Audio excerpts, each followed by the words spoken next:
Y'all aren't saying much. Is this overwhelming? Hey, new ducks that aren't Pablo or Adam or Steve. Welcome to I'm a Survivor. There's a few rules here that you might want to be conscious of.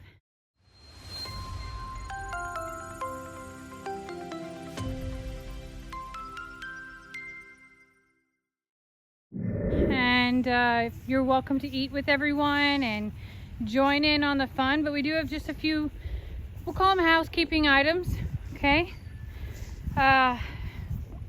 First and foremost, Pablo and Adam or Steve have been here the longest, okay? It appears that you two might be a couple, which is wonderful.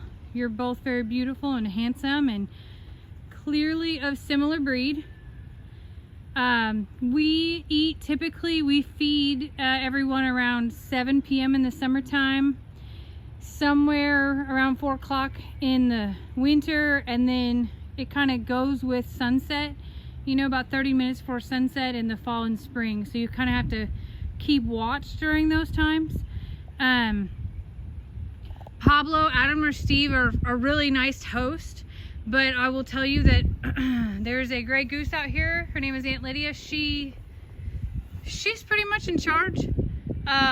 Whatever she says goes. She's definitely means well, but she will correct you if you are directly out of line, like almost immediately. If she tells you to put your nose against the wall or to line up, it's probably best just to do it. I won't lie, like she's a force to be reckoned with. Yeah, Aunt Lydia is the gray goose in the group. She's right over there. If you notice, it's nap time, and she has told everyone that it's nap time, and for all I know, she might have told you that it's nap time too, and she said if you ain't napping, you better go find a place to rest your head or rest your eyes or quietly read. But if you notice, there's no one in the pond at this moment right now. Hey Pablo, you want to tell these guys what's up? You want to tell me who they are? Have you met them yet? Do you know their names at all? No? Well, do you want me to introduce you? No? Why not? Don't be shy. You have never been shy, actually. You have been one who has just been welcoming. Actually, Adam or Steve is kind of the welcome wagon committee. Like, he welcomes everyone. You've been very supportive of that. But you've been, for the most part, very kind to all the, feather babies that have come to visit since that moment. I think that you should introduce yourself if you haven't already. It's kind of silly to stand like you're across the dance floor from each other in middle school. I see that you've just gotten out of the pond. Aunt Lydia told you to get out as well? Yeah, okay, well, it's that time of day. She wants everybody to have a break and be rested for dinner time. It's normal. She's like, we ate lunch, I should tell them. Let me tell them about the rest of the rules here, but we all know that we graze in the morning till about lunchtime. That can be in the pond or the pastures, or otherwise. Everybody kind of has their, own spaces and favorite spots that they choose, and you can go to any parts. Jack and Diane kind of follow the same rules, except for I don't think they get in the pond very much. I don't think they do any of that pond searching that y'all probably do. But the pond is definitely on limits, and Sister Kim's right next door is a great spot too. We have 2 more ponds out back. You're welcome to visit any of those. I would want to let you know though that the one in the back has been known to have an alligator or 2 in it. They're not very big, it's still risky. It's just risky. This is the safest pond that we have. That black thing in the middle is a buoy. It's attached to the line on the windmill there that aerates the pond so that the fish and, well, frogs probably and turtles at this point in time can live. You do have to be a little bit cautious for turtles, but in our pond in particular, they're pretty tiny. There's not any that are big enough to harm you. We take care of those pretty regularly. Second in charge is the Ice Queen out here. Yeah, she is Aunt Lydia's right hand, so when Aunt Lydia sleeps, she's on deck and on duty, and you have to listen to her too.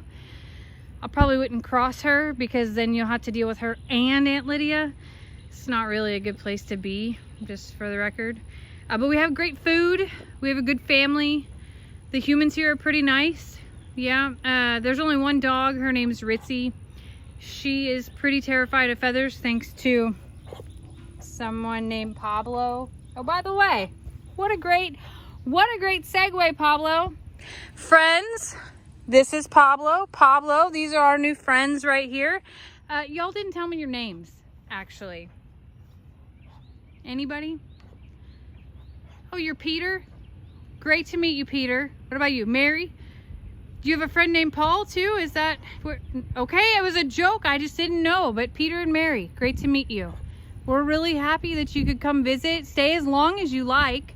So this is the cabana. I would say this is really like our, you know, our middle of the road, like Airbnb. The goats really enjoy it a lot, actually. It's kind of built for them, but a lot of feathers have taken, you know, refuge in there.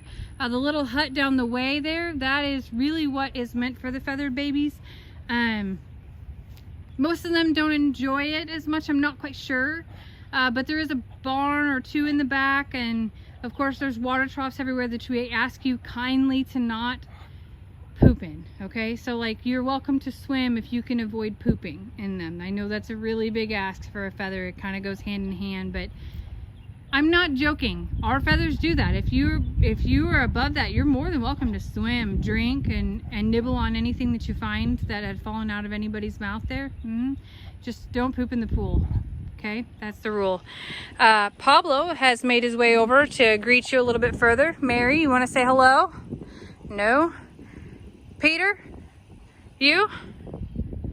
Peter? Pablo. Pablo? Peter. See how easy that was? Now y'all can be friends, can swim together, maybe break bread together, even though it's not really bread and everybody knows you can't feed ducks bread. It's kind of a thing. We have a robust menu here that's very balanced in protein for y'all, in addition to whatever our pond and pastures have to offer. It's a delicacy. Some days you get some mealworms in that protein. Yeah, why are you doubting that? There are plenty of other things to graze on here in the pastures as well. I'm telling you, stay for dinner at least one night. Stay as long as you like. Embrace the barns. Adam or Steve and Pablo will be able to show you around. It takes a little time for them to kind of like adapt and welcome you in. Adam or Steve's really great at it. Pablo is just a little bit more hesitant. He doesn't bring everybody to all of his special places. And by the way, he has a very special place. It's called the Porch. I can't say that out loud right now. I have to spell it. Hopefully you can understand that moment. You all aren't saying much. Is this overwhelming? You just really did come here for a nap and you weren't even planning on staying for dinner?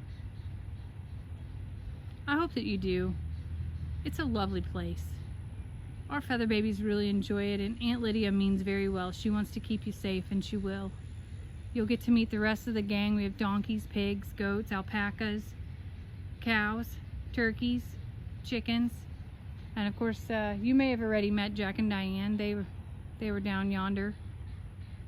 Either way, Mary, Peter, it's been really great to meet you, and we're really blessed to be able to host you this evening. And if you need anything, you just come knock on the door. Pablo can show you how to do that. Adam or Steve's really great at it too. But pretty much anybody knows how to get in touch with us. Aunt Lydia certainly has our number. She tells everybody to squawk really loud middle of the night.